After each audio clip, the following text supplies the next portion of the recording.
Hello, everyone, and welcome back to the channel, Tension Free TV. I'm Sean, and we've got a really cool episode for you today. Just figuring out all the different tech so we can make it clean and nice and enjoyable and engaging for you to listen to. Today's episode, as you may have guessed by the thumbnail, is called One Heart, Two Gates. And the thing I love about this idea is there's like no belief involved. You can just observe it, understand it, and start applying it, which is my favorite kind of wisdom. It's called observable truth. Each moment, you can practice a wisdom, you can practice a new ability, or you can remember an idea and just remember it, but you don't apply it. So to me, if you can't practice an idea or practice wisdom, it's not as valuable, it's not as useful, but practical wisdom, that's where it's at. And the difference between like becoming an idea and remembering it, like I can use my memory to remember all kinds of information. But if it's not something I can become or do or practice or apply to make my life better, it's not practical. So you can just fill your mind up with ideas. Like a lot of people will tell me these really cool sounding, complicated ideas, but it doesn't really fix anything. It doesn't change their life in any way. It's just something they remember. They might say it to a friend or say it in an argument and win the argument because it sounds great, but it doesn't release any suffering, or they don't even enjoy the idea. That's the purpose of wisdom, is to release suffering and create joy. And so to become or practice an idea, it needs to be something we can like remember and apply, not something you just believe in. Like if I, where's my wallet? There's my wallet. If I grab this $100 note out of my wallet and I put it in one of my hands, you don't know which hand it's in. And if I ask you to guess which hand it's in, if you get it right, you get the $100. But if you get it wrong, you have to give me $100. You got to send me money. Now there's some consequence. You got some skin in the game. And if I ask you to decide, lock it in, put it in the comments, and I'm going to hold you to your answer. Like you're going to have to suffer the consequences of the result. Already, as soon as I go pick left or right, or this hand, you're going to have a feeling of unsure. Ooh, I don't know. That unsure feeling is already a type of suffering. It's not knowing. I don't know. I'm not sure. And that not sure, not knowing is where the suffering starts. And then you're going to be like, oh, that one or that one or that one. And you make a choice. And now you have fear of being wrong, fear of being right. And if you are wrong, that's double suffering. And if you are right, what good was it until you find out? And some things you can't prove. Like there's a lot of like different things you can be unsure about and they can haunt you. You'll never get an answer because they're unprovable in some ways. So we tend to lean into observable truth, things that we can see, make sense of, understand, and apply. And that's the difference between belief and observable wisdom. And everything we do comes through a series of cause and effect. I've spoken about this in past videos. Go watch them if you want to. Oh, yeah. And just before we go on, if you can like, comment, and subscribe, and share this with anyone else you think needs to learn eternal wisdom, it's really helpful. But the way we are, the way we be, the way we, you know, conduct ourselves, you can call it our character, you can call it our behavior, but it's a combination of many causes. And so when I do this example and say, pick a hand, oh, I don't know. Oh, that's your behavior is the result of what you're aware of, what you're not aware of. And if you said the right one, congratulations, you're wrong. My right, your left, you have to send me $100. And even if you said the left one, you were wrong because you were believing that you knew the answer when in fact neither was correct. I win both ways. That's cool. But yeah, I forgot to mention we have a sponsor, tensionfreebody.com for all your myofascial release and movement therapy needs. The tension free body method is out here kicking goals. Go check us out on Google. They're helping people online, overseas, in person. It's all happening, doing online coaching and in person services, whatever works. But the whole game and the goal is to help you get out of whatever discomfort or pain, whether it's physical problems, emotionally you feel weighed down, or mentality is burdened by the stresses of life. Let's go. Let's fix that. Practical wisdom can solve all. See, suffering is temporary and it's information, but wisdom is eternal and it creates a new ability. So tensionfreebody.com for all your tension release needs. But yeah, they've helped sponsor this video. They paid for this microphone. Thank you, Tension Free Body. Thank you. We really appreciate you.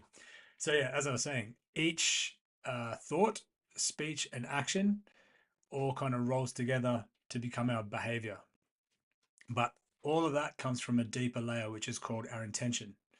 Intention's a pretty abstract word, and we're going to go into it more. But being able to observe and be aware before acting is how we recreate our life. So if someone comes up and like insults me or does something to like threaten or attack me, if I'm unaware and they do that, if they come to attack me and I don't know anything about movement, I don't know anything about fighting, I'm a victim of what they're going to do.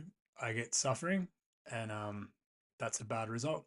So wisdom would be to be aware of them, move away, and pick the moment they're going to attack you and be in a better position for you, bad position for them, and take away their attack or neutralize it. So wisdom would be to stop them hurting me without creating more negative drama.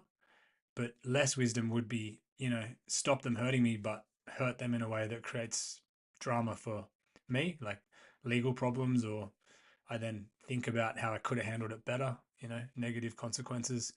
It's not simple. Like if you are just in a dramatic moment and you act out of panic and fear, different result than if you calmly observe and react in the right way, like the perfect way. So all of these intentions, thinking, speaking, and action all roll together to create our behavior or our character. And the philosophy we're observing today is called one heart, two gates. And it's one way of explaining that in each moment we are making a choice. We're either being more aware to observe more, and that will usually result in appreciation or like calm observing to see a wise path. And it's more joyful. Like when you are calm and you handle things properly, it's way more joyful. But if you're anything like me and you're easily pushed into the reactive, overreaction, over dramatic, causing more stress inside, I guess, like that's an easy one to fall into. So we've got a choice. There's either you comparing with the rest of the world, like, oh, I'm terrible compared to all these other people that are way better at everything that I do, because there's always going to be someone who's pretty good at what you're trying to do. And if you compare directly what you do to what they're doing, you're probably going to find people that are better than you. But if you compare your whole being, like, all right, this is where I'm at, this is what I'm good at, what I'm bad at, this is what I am doing in the world, this is what I'm like capable of doing to take care of myself, take care of others, that's you. And then you compare that to past versions of yourself, like, all right, I've improved in this way, or I've gone down in this way. There's many different ways to compare against yourself. That's one way of comparing with wisdom. But just to compare with everyone outside, you'll never feel like the best at anything. So we call that comparing. That's not wise. That's going to create suffering. So comparing, ambitious, like this moment's not good enough until I get what I want. That's obviously not a wise direction. You need to learn to observe the moment, and then from observing and enjoying that moment, you create a new, goal for the future. And the idea is you gradually create the future, this ultimate perfect goal. You create it in every moment now. So you enjoy creating that goal. You're not like, everything's on hold, all happiness is postponed until I get this result. Life doesn't work like that. You just get better at forbearing the moment, and you don't actually enjoy the journey. Even if you get the goal, you'll be out of practice of enjoying the moment. So that's not wise. So one heart, two gates explains that in each moment we can stop, observe, and appreciate and use wisdom to guide us through the next phase or through whatever we're dealing with. It's easy to say, harder to do, but it's worth explaining because having these ideas as something you can reflect on, observe, and practice, it already takes a lot of the sting out of feeling like life is challenging. Life is always just negative and always crazy random. If if life isn't through a system of cause and effect, then it's just crazy random.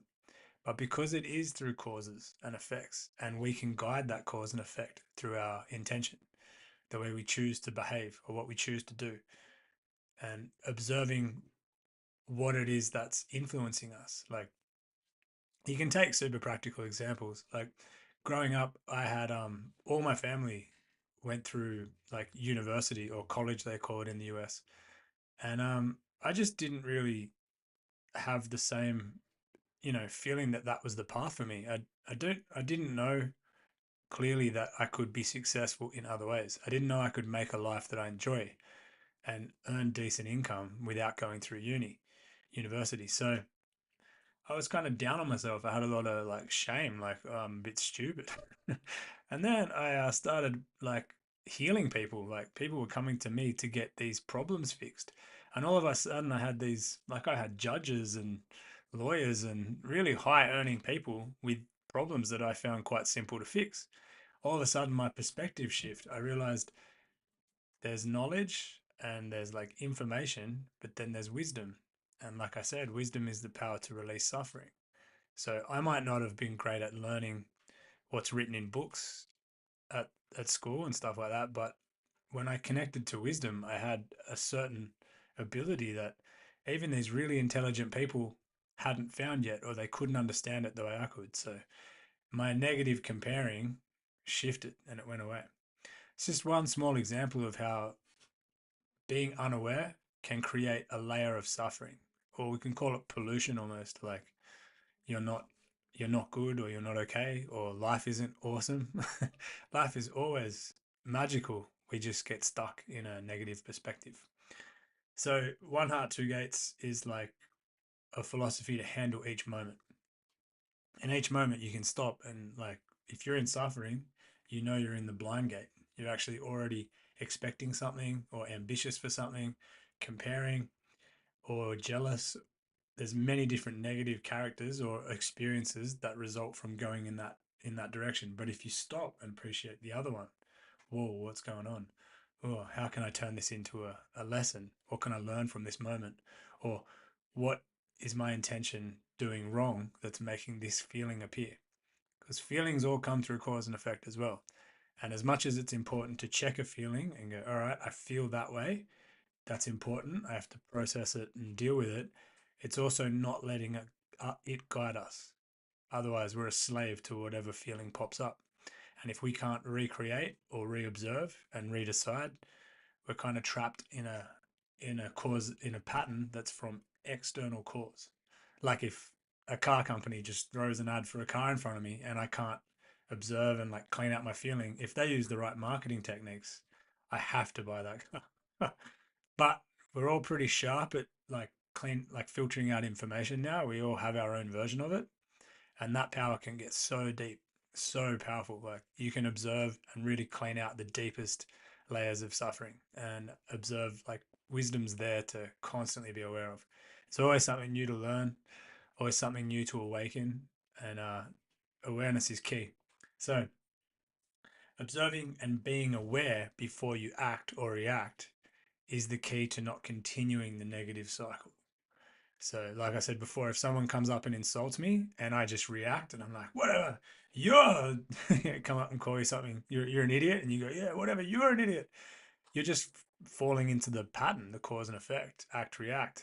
But if they come up and call me an idiot and I stop and observe them, and I'm like, well, you're not even having, like, your posture's out. So you can't be that sharp if you don't know how to take care of your body, because that's going to cause you massive problems soon if you don't fix your posture. And I have the wisdom to fix posture, and I also know how to take care of mine. My posture's still quite straight because I apply disciplines every day. So this person's opinion doesn't mean so much to me now. So them calling me an idiot is like, it's like a little kid calling you stupid. You're like, all right, cool. That power to observe and not react is so powerful. It's easy to say, hard to do, but yeah, if you can practice it, it really changes the way people perceive you. I used to be very defensive and very reactive, and it wasn't cool. Like, I didn't enjoy my life when I was stuck in that. I would get angry and revved up really easily. But now I just kind of like observe a bit more, or try to, and don't overreact. And the the things that we naturally do, I call them habits. So if I naturally am defensive, that's a bad habit. But if I've created a new version of myself, which is to observe and try to see more angles before responding, observe my intention, observe their intention or the situation more deeply.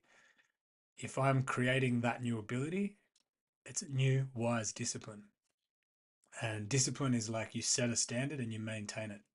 And there are many different types of discipline, and we'll go into them in future episodes. But for now, just remember, observing and being aware before acting or reacting is a wise discipline. So put that in your life. Anytime you feel frustrated or angry, stop, observe the feeling, and try to understand what's creating that, and how can I change it? What intention can I shift? Because nothing is simply bad or good. It's all about relative position to observe it. And if all we're doing is following and just like constantly just following our feeling, that's like a fish swimming in the ocean, has no idea what water is. We are in our feeling and living, but we don't understand what our feelings are or what life is. And that's like the ultimate blindness, to just constantly go from feeling to feeling to feeling and not stop, observe, and recreate. That's a very like easy way to create a lot of negative drama and a lot of suffering. So don't do that. The ability to observe and be disciplined is a wise character. It's it's like the difference between being patient and impatient. If you get two people waiting for the same bus and one person is able to sit and like meditate and enjoy waiting for the bus, even if they're running late to something like a really important meeting, if they're just able to be at peace in that moment and meditate or enjoy something or read their favorite book, create joy in some way. Or on the other side, there's a similar situation, someone waiting for the bus, but instead of enjoying the moment, they stare down the road where the bus is meant to come from and sit there agitated. Like, oh, I can't believe this bus is late. Oh, it's so late. Constantly dwelling on something they can't control, can't change. And they're like, oh, I'm late for my meeting or whatever. They're going to hate every second of that bus being late, but the other person will enjoy it. Same outcome. Neither of them can change what's happening. You can't change that reality. You can simply adapt and choose how you act or react to it. And so being wise is a discipline. And the ability, or the way we behave or the way we show our ability, is called our character. Another way of describing it is a character, or your character is a symbol of your karma. If you've been through a lot of crazy situations where you couldn't change the situation and you had to just forbear a lot, it teaches you a certain type of patience. Like, you just learn to handle things and redirect your energy. But if you've never been tested like that, having to forbear some discomfort or be patient to handle and tolerate something uncomfortable, it's really hard. Like, you've never practiced it, you don't have that ability. So our character is an ability. And if we are reactive and we follow the blind one, that's like, um, you could say you're easily thrown into greed. So greed is when you want something so badly that it creates suffering for yourself. And wanting is an eternal force. We always want something. We can want simple things, or we can want more complicated things, and you can want everything in between. And you get one thing and you immediately want another, and they might be completely conflicting. That's how kind of blind we are to understand our own life force. So a big part of our journey is to develop our character, to not just be blind all the time. And if life is this like constantly changing situation and we always want something, um, falling into greed is so easy. It's like the whole universe is kind of pushing us into that, making us want things. This society, you're always being shown new things you can buy, or having your friends go, oh, look at this thing I got. And you're like, oh, I want one now. Have you ever sat with like friends who have a mortgage and they like talk about how they're paying off this house or whatever? All of a sudden you feel like, oh, I need to get a mortgage. But you don't like, you don't need to follow your feelings blindly. They're not wise. They're actually just appearing. They're habits. And greed is the default. To want something so badly that it creates suffering for myself, it's common greed. To want something so badly that I'm creating suffering for others and I don't even realize I'm creating that for them, it's another level of greed. And you don't even have the ability to be aware of, oh, I'm greedy for that, and that's creating the suffering, so I can let it go. That's what greed is. And if you just imagine like wanting something and you like want it so badly that you step on your friend's toes on the way to get it, or people who suffer from addiction, they often cause a lot of stress and suffering to the people that love them or care about them, because all they observe, all they think about is getting what they want. And it's hard to give up what we're greedy for sometimes, even though we know up here it's not wise. But somewhere down here, there's something pushing us deeper, deeper than we know how to control or know how to recreate. It takes time to recreate our deeper layers. So we start with like taking care of the body and releasing physical tension. Shout out to the sponsor, tensionfreebody.com. Thank you so much for all your efforts at helping people unlock pain. And if you have any physical suffering, hit me up at tensionfreebody.com. We'll sort you out. But yeah, so if greed is creating suffering, greed is when you want something so badly that it creates suffering. The opposite gate to that is to not be greedy. Actually, it's the opposite. It's to be generous, to share, to be able to recognize I don't need more than this. Here, I want to share this with somebody. And you can share anything. You can share, obviously, materials. You can lend money. You can give part of your food.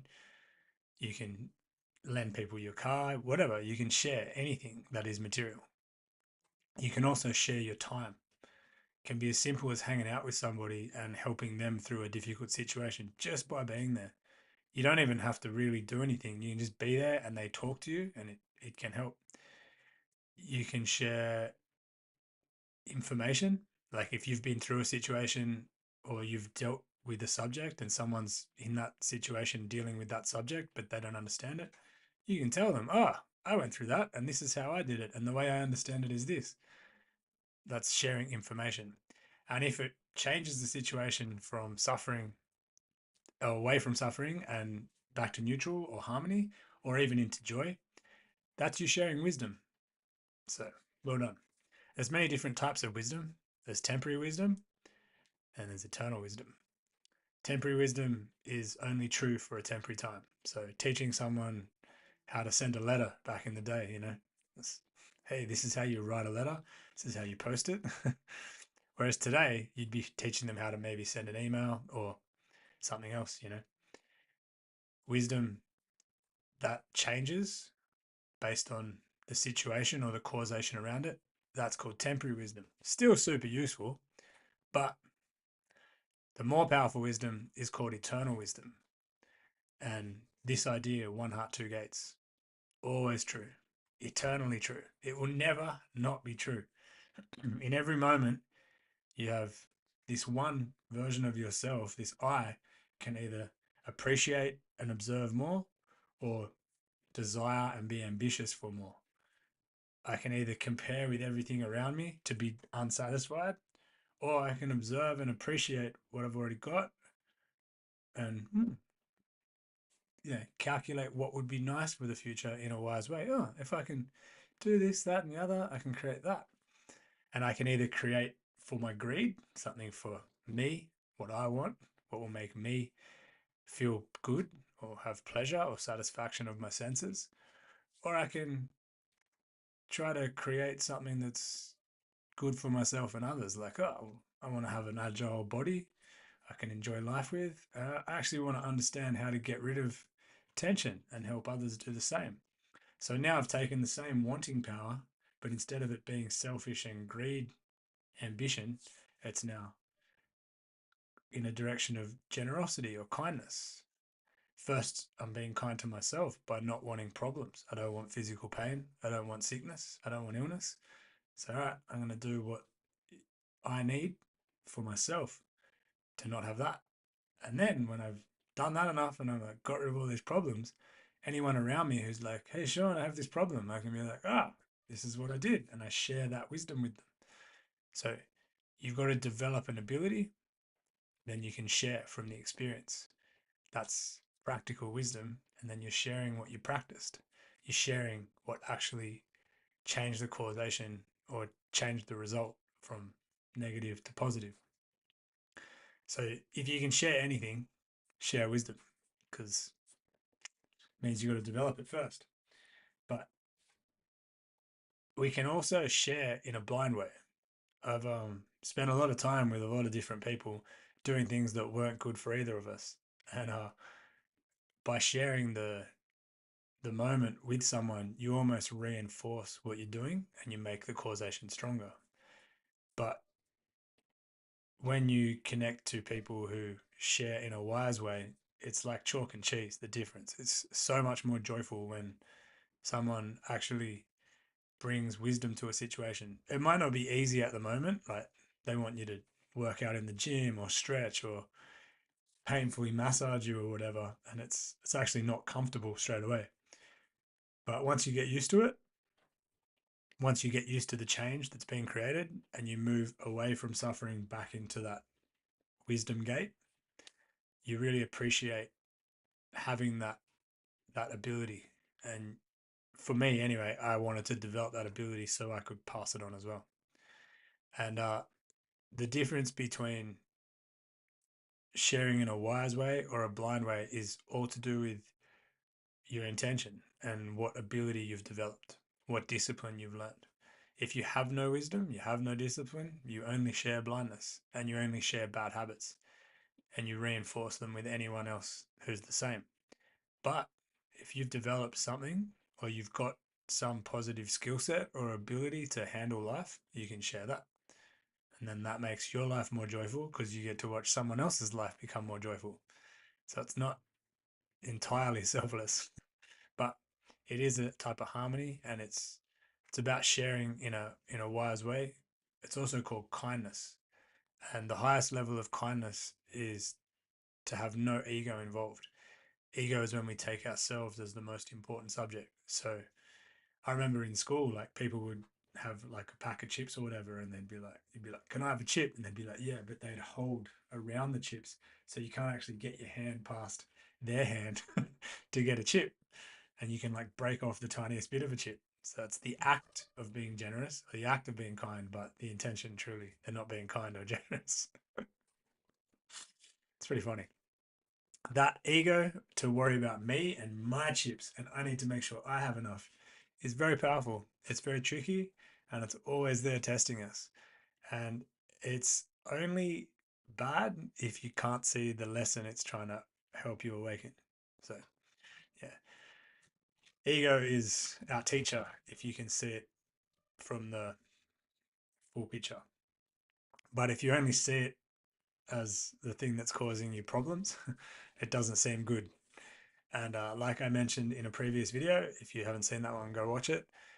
Um, good and bad are both relative terms. So something that seems bad, like a friend of mine was on a building site and he turned around and a stake was in the ground and they hadn't put the covers on it, and that dug into his leg, caused him all kinds of big gash on his leg, and he had to get stitches and stuff, all kinds of pain.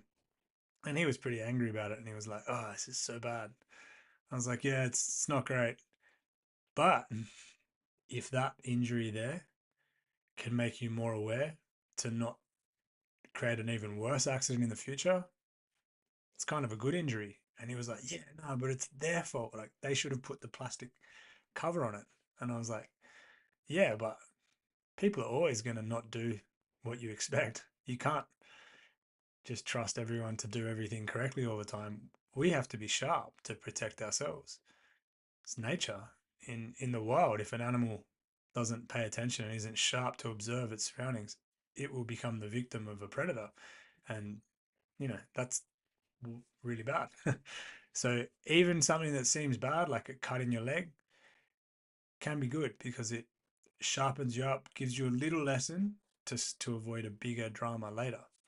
And if that's the reason that you actually sharpen up and become more aware of the moment, and you actually observe more before you act, it's leading you into perfect wisdom. So what was bad from a temporary ego perspective becomes good, and then it actually becomes perfect when we see the whole thing.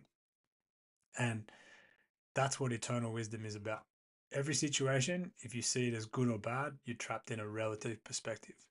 But if you see it as can be good, can be bad, oh, actually, even in bad comes good, and even in good can come bad, then you realize it's always perfect. It's just from one position to observe it.